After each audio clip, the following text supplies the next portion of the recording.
Hello, beloved friends, and welcome to another weekly moment. I'm James Henry, and I will be sharing some thoughts with you. The first thought I always like to share is you are infinitely precious and unconditionally loved for the gift you already are. Be mindful of that. Keep that in mind. You're already precious. You're already loved. You're already a gift. It's not something you're striving for. It's not something that passed you by somewhere in the past. In this moment, you're precious. You are loved. You are a gift. Today, I wanted to talk a little bit about the way we see the world. I talk about that a lot, I know. But I wanted to ask the question, both to you and to me, how are you updating the way you see the world? One of the wonderful things about technology today is it allows us to choose to only be exposed to things we want to hear. Oftentimes, only things that completely agree with the way we see the world. Some people call that siloing, like being in a silo. You don't see the big picture, you're just up and down in that same silo. And you get reinforced in the way that you see the world. I wonder what you're doing to stretch yourself out of that. What are you reading? What are you practicing?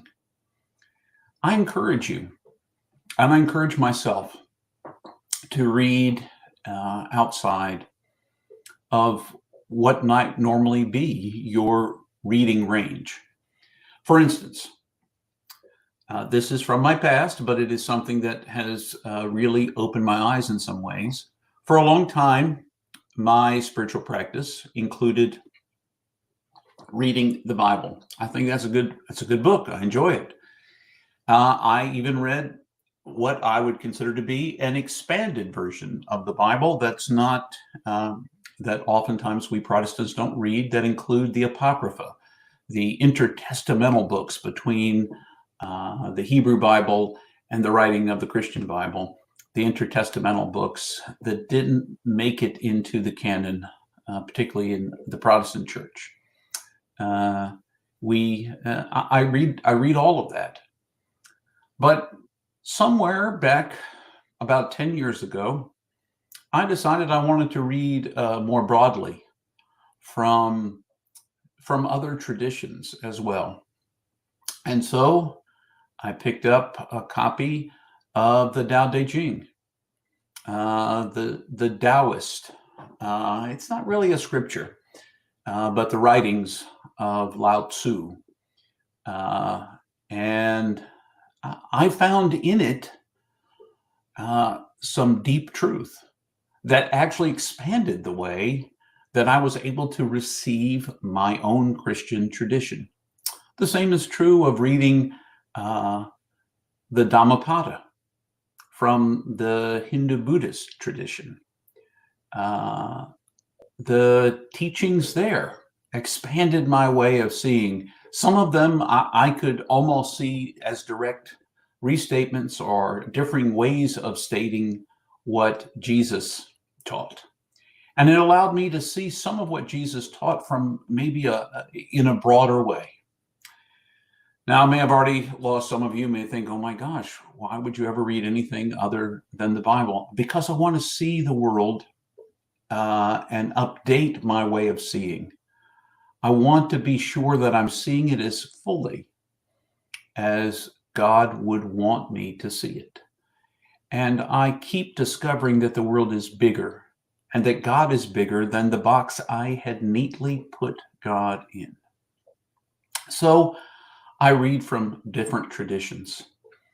I'm not looking to convert to another tradition. I love my Christian lineage and all that it has taught me and shown me, and I find a lot of good things in that tradition. I read the Christian mystics. I read the desert fathers and mothers. Um, I read all of those kinds of things because they expand my way of seeing. And I think for us, we are not meant to be static beings caught in a moment in time, but rather to constantly be growing in this world, in the way that we see the world, in the number of people we learn to accept and love.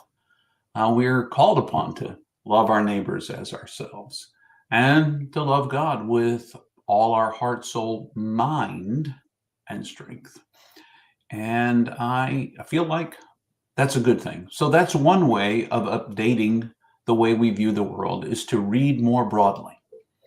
Now, if you haven't read deeply in the Christian tradition, I encourage you, before you start reading widely, maybe you should read more narrowly, which is to say, spend some time. If you come from the Christian tradition, spend some time with the Christian Bible.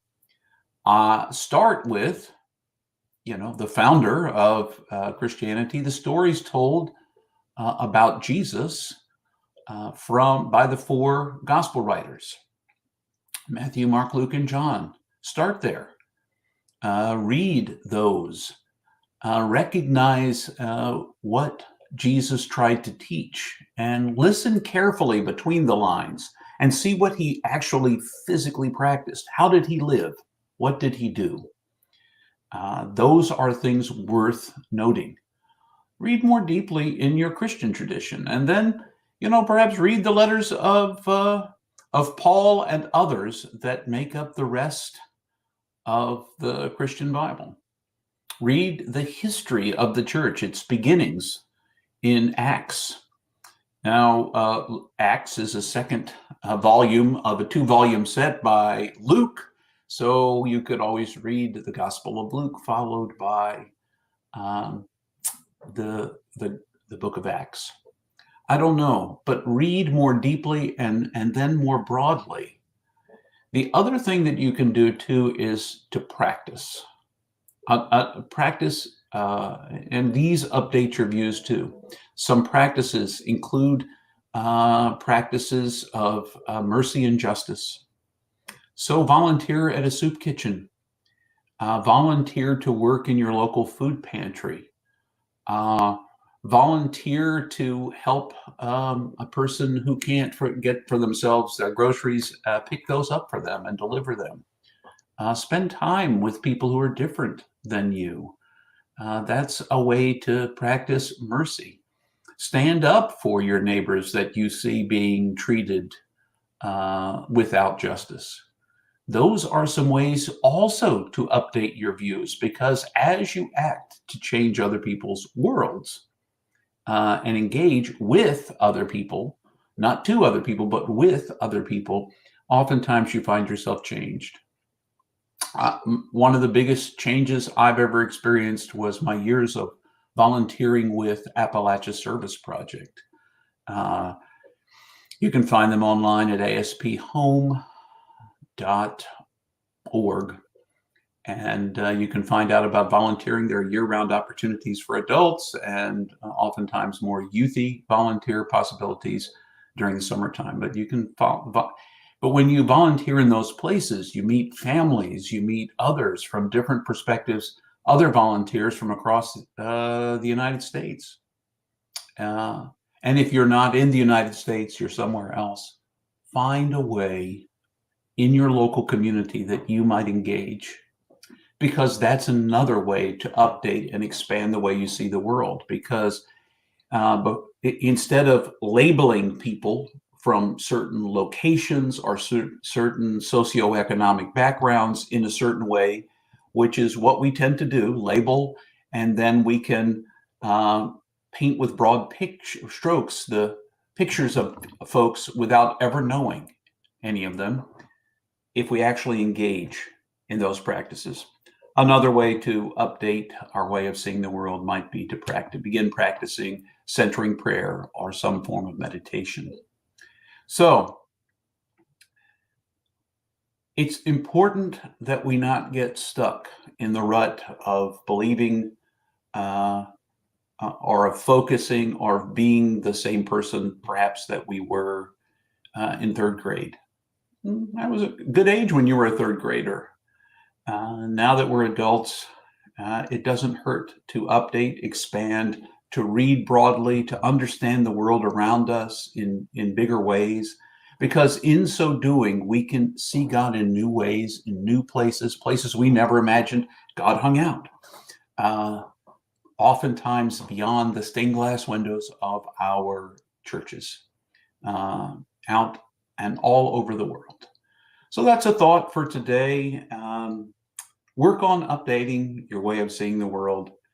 But whatever you do, remember you are infinitely precious and unconditionally loved for the gift you already are. I hope you have a great week. I hope you stretch yourself with your reading and your practice. But no matter what, whenever you are watching this, you are precious and loved. A gift. Until the next time.